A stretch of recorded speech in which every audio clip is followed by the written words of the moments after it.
School की सच्ची प्रेम कहानियां। School love story. Best school love story को कहानी में स्कूल की है पहली प्रेम कहानी के बारे में जाने वाले हैं। इस स्कूल लव स्टोरी में आकाश नाम का लड़का तथा शीतल नाम की लड़की एक दूसरे से बेइंतहा प्यार किया करती थी अपने स्कूल के दिनों में, जिसकी आगे हम जैसे करने वाले हैं। किसी गांव में एक उच्च स्तरीय विद्यालय का, जिसमें आकाश नाम का लड़का तथा शीतल नाम की लड़की विद्यालय पढ़ने के लिए जाया करते थे। आकाश बहुत पहले से ही उसी स्कूल में पढ़ाई कर रहा था, मतलब कि आकाश की पढ़ाई उसे स्कूल में क्लास 1 बजे से ही हो रही थी। लेकिन जैसे ही आकाश क्लास 7 में पहुंचता है, वैसे ही क्लास 7 में ही एक लड़की कहीं दूसरी जगह से ट्रांसफर कराकर उस क्लास में नामांकन लेती है। दूसरे स्कूल से आने के बाद उसे स्कूल में नामांकन लेने वाली उस लड़के का नाम शीतल था। दूसरे स्कूल से आने के बावजूद भी वह बहुत ज्यादा पढ़ने लिखने में तेज थी। हमारा आते ही सभी लोगों से जान पहचान होने लगे थे। उस समय स्कूल में सबसे ज्यादा अच्छा करियर वाला लड़का आकाश हिसाब होगा क्लास में हमेशा टॉप किया करता था। जैसे ही सर किसी भी काम को करने के लिए कहा था तो सबसे पहले आकाश को आवाज दिया करता था। सगाई स्कूल का कोई भी काम करने के लिए हमेशा आकाश को ही बुलाया करता था और कोई भी काम के लिए भेजा करता था। इस कारण से सभी लोग आकाश से अच्छी तरह से बातचीत किया करते थे, क्योंकि क्लास में टॉप होने के बावजूद वह सर से अच्छी पहचान रखते थे।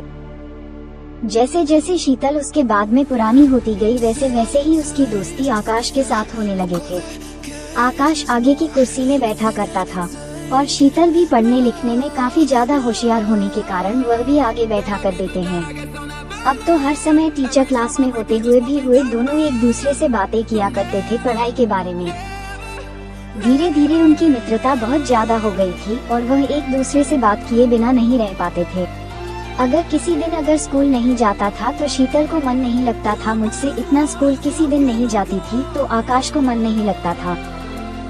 दोनों की दोस्ती होते होते 2 साल लग गए थे और हम शीतल और आकाश क्लास 9 में पहुंच गए थे। दोनों की दोस्ती और प्यार में बदलने लगी थी। वह समय दूर नहीं था कि अब तो लोग मैट्रिक में पहुंच जाएंगे, मतलब कि क्लास 10 में पहुंच जाएंगे। ऐसे में हम दोनों को उनके बिछड़ने का डर सता रहा था, क्योंकि शीतल का घर कहीं और था और आकाश का घर कहीं और था। जिस कारण से दोनों को ये चिंता सताने लगी थी कि अगर हम लोग मैट्रिक की परीक्षा दे देते हैं, उसके बाद हमें स्कूल तो छोड़नी ही पड़ेगी, क्योंकि जिस स्कूल में वह लोग पढ़ाई करते थे वही स्कूल केवल मैट्रिक तक का ही पढ़ाई होती थी। उसके बावजूद दोनों आप एक दूसरे के बिना उदास रहने लगे थे, या क्योंकि उसे ये जानकारी मिल गई थी कि भेज 2 से 3 महीनों के पढ़ाई होने के बाद अब तो हम सभी को घर में पढ़ाई करनी है, क्योंकि मैट्रिक में कुछ दिन पढ़ाई करने के लिए छुट्टी दे दिया जाता था स्कूल से, ताकि घर में सभी लोग अपनी अपनी तैयारी अच्छी से कर सके। ऐसे में उन दोनों की तैयारी को लेकर उसके सर हमेशा बोलते थे कि तुम बहुत ज्यादा बात करने लगे हो, तुम्हारी पढ़ाई में अब मन नहीं लगने लगा है। स्कूल टीचर के कारण दोनों अब एक दूसरे से अलग होने के लिए सोच ही रहे थे। उसके बाद शीतल कहती है कि टीचर तुम्हें बार बार बोल रहा है कि बहुत ज्यादा तुम्हारा बातचीत हो रहा है, अगर इसी तरह से चलता रहा तो आगे की मैट्रिक रिजल्ट तुम दोनों की खराब हो जाएगी। उसके बाद आकाश कहता है कि हमें कुछ दिनों के लिए अलग रहना होगा बिना बातचीत किए, जब तक मैट्रिक एग्जाम ना हो जाए। दोनों लोग अपने अपने मन को समझाकर यह फैसला कर लिया कि आपसे दोनों एक दूसरे से नहीं बात करेंगे, ना ही मिलेंगे। अब दोनों लोग तथा स्कूल के सभी छात्र छात्राएं, स्कूल से छुट्टी हो गया था, सभी लोग अब घर में अपनी मैट्रिक परीक्षा की तैयारी कर रहे थे। साथ ही आकाश भी अपनी मर्जी पर चले तैयारी में दिन रात पढ़ रहे थे और उधर शीतल भी अपनी मैट्रिक परीक्षा की तैयारी करने के लिए दिन रात पढ़ रही थी। जैसे जैसे मैट्रिक परीक्षा नजदीक आ रहा था, वैसे वैसे ही परीक्षा के दिन मिलने की तमन्ना दोनों को दिल हो गए जाग रही थी। शीतल जा रहे थे कि परीक्षा देने जब जाएंगे तो दोनों साथ में ही जाएंगे, लेकिन आकाश कह रहा था कि जब तक एग्जाम पूरी तरह से खत्म नहीं हो जाता हम लोग आपस में नहीं बातचीत करेंगे, नहीं मिलेंगे।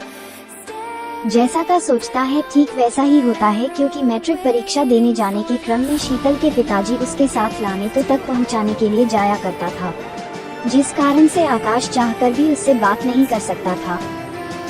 धीरे धीरे मैट्रिक की सभी परीक्षाएं खत्म हो गई थी।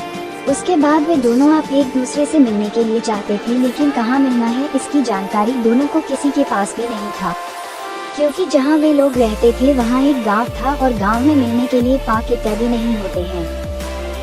साथ ही गांव के लोग इतने ज्यादा कठोर नियम के होते हैं कि वह कभी भी एक दूसरे को मिलते हुए नहीं देख सकते हैं, क्योंकि गांव में इस प्रकार का नियम नहीं चलता है। सभी लोगों अपने कायदे में रहते हैं और सभी लोग अपने बेटे बेटियों को नियम के अनुसार चलने पर फोर्स करते हैं। मैट्रिक परीक्षा तो खत्म हो चुकी थी, लेकिन इसके बावजूद भी दोनों एक दूसरे से नहीं मिल पा रहे थे। लेकिन एक दिन दोनों की अचानक मुलाकात होती है, वैसी परीक्षा देने के लगभग 4-5 साल बाद। जैसे ही दोनों की मुलाकात होती है, वैसे ही शीतल के मन में बहुत ज्यादा खुशी होती है कि अब तो उसका प्यार उसे मिल गया है। लेकिन जब आकाश से शीतल मिलती है तो उसकी खुशी पूरी तरह से खत्म हो जाती है, क्योंकि जो आकाश शीतल से मिलती है तो कहती है कि मैं तुम्हें अपनी शादी के कार्ड देने आया हूँ, मेरी शादी 1 हफ्ते बाद है, तुम जरूर मेरी शादी में आना। इतना सुनते ही शीतल आकाश की शादी का कार्ड लेकर अपने घर की तरफ चल पड़ती है। जब वह घर जाती है तो वह रात के अंधेरे में रात भर रोती है, क्योंकि शीतल हमेशा से ही आकाश के इंतजार में जीवन व्यतीत कर रहा था कि किसी न किसी कारण से उसकी मुलाकात होगी और दोनों में बातचीत होगी। फिर उसके बाद में दोनों में एक दूसरे से शादी करेंगे। लेकिन किस्मत को कुछ और मंजूर था। जब आकाश हितो से मिलता है तो डायरेक्ट अपनी शादी के कार्ड देने के लिए मिलता है। आकाश की शादी नहीं हुई कहाँ गई थी और वह शादी के दिन शीतल के आने का इंतजार कर रहा था, लेकिन शीतल की तरफ से ना ही कोई मैसेज आया था, ना ही फेसबुक आई थी। शादी के दूसरे दिन, मतलब किसी दिन शादी पूरा होने वाली थी, उस दिन एक गिफ्ट का डब्बा किसी के द्वारा आकाश को मिलता है। आकाश गिफ्ट के डब्बे को देखकर बहुत ज्यादा खुश हो जाता है, क्योंकि उस पर शीतल का नाम लिखा था। वह गिफ्ट का डब्बा खोलने के लिए पूरी तरह से बेताब था, क्योंकि उसकी पसंद की लड़की, मतलब कि जिससे वह बचपन में प्यार किया करता था, उसका गिफ्ट आया था उसके लिए। आकाश को इंतजार नहीं हो रहा था। हुआ जैसे ही हाथ में डलवा लिया, मैंने देखा कि नंबर से नीचे खून गिर रहा है थोड़ी थोड़ी। जैसे ही आकाश उस डब्बे को खुलता है तो देखता है कि उसमें एक छोटा सा मनुष्य का दिल रखा हुआ है, जिसमें से खून टपक रहा है। साथ ही वहाँ एक चिट्ठी लिख पड़ी हुई थी, जिसमें लिखा हुआ था, तुम शादी तो कर रहे हो लेकिन अपना दिल ले जाना भूल गए हो, या लो मेरा दिल अपने पास रखो, क्योंकि तुम्हारे बिना मेरा जिंदगी का कोई मकसद ही नहीं है। कितना पढ़ते ही आकाश पूरा पसीना से लथपथ हो गया था और उसे कुछ समझ में नहीं आ रहा था कि उसके साथ क्या हो गया है, क्योंकि इसी तरह तो पहले कभी प्यार सदा शादी के बारे में कोई बातचीत किया था, और ना ही उसके बाद जब वह कार्ड देने के लिए गया था तो कोई बातचीत हुई थी। आकाश के पैरों तले जमीन निकल गई थी, क्योंकि जिस बात का मुझे जरा भी अंदाजा नहीं था वही बात उसके साथ हो गई थी। स्कूल की सच्ची प्रेम कहानी से आपने क्या सीखा है?